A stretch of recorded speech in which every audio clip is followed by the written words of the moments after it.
On the eve of this debate, the future president of the United States will be decided. This is Five Angry People debating the North Carolina presidential vote. They are not allowed to leave the room without reaching a consensus about who is going to win.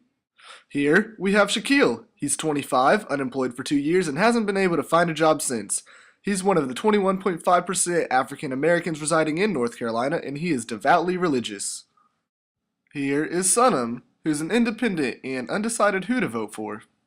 Here's Justin, who is part of the 68.5% white population, deeply concerned about unemployment rate and health care, yet still believes in Obama's message. And here we have Carmen, a married middle-class woman whose family has been hit hard by the recession. And last but not least, here's Miriam. She's a hardcore Republican who believes in Romney's direction for office.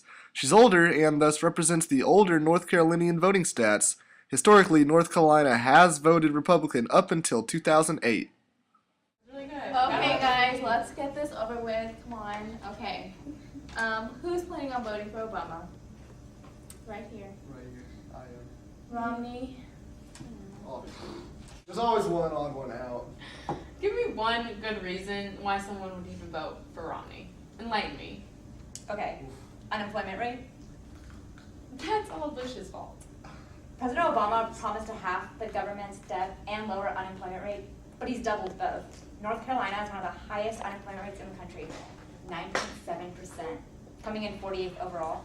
And what's Romney going to do that's different, that makes him such a viable candidate? He's a businessman who makes millions of dollars, so he has more experience with money, and he knows what he's doing.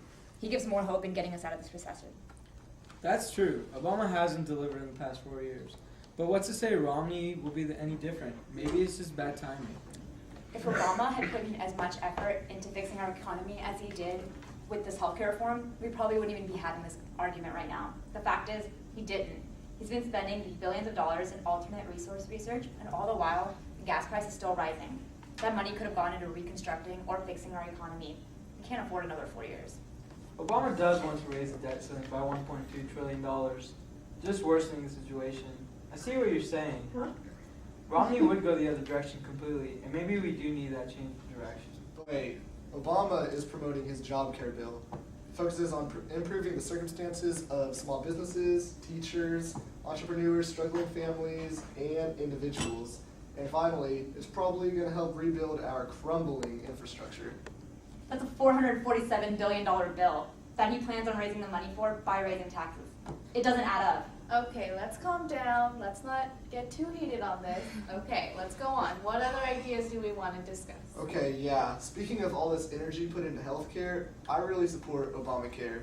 Romney doesn't really seem to have a fixed plan on what he wants to do in terms of healthcare. I think it depends on whether you view healthcare as a state right or a federal right. Obamacare takes power away from states, and it gives them more governmental entity, making us more socialist. Romney, on the other hand, worked with Democrats and Republicans in the state of Massachusetts as governor to create one of the best healthcare programs in the country. Obama, on the other hand, seems to become more and more liberal every single day, and thus alienating people in Congress. Romney could get people to work together and end the stalemate that the Congress is in. Yeah, the stalemate in Congress is becoming a huge problem. A moderate probably would be better suited for office. Romney isn't a moderate. He's been flip-flopping all over the place. He's not reliable.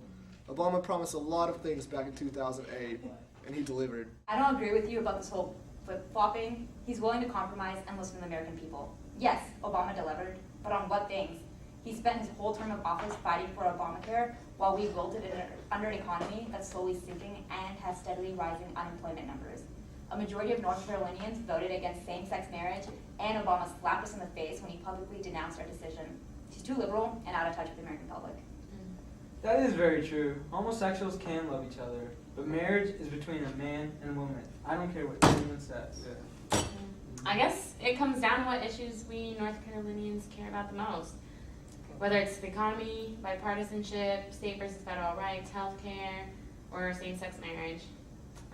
It's going to be close, but I think Romney will win by several thousand votes, just like Obama did in 2008. He'll win probably by a 51% majority.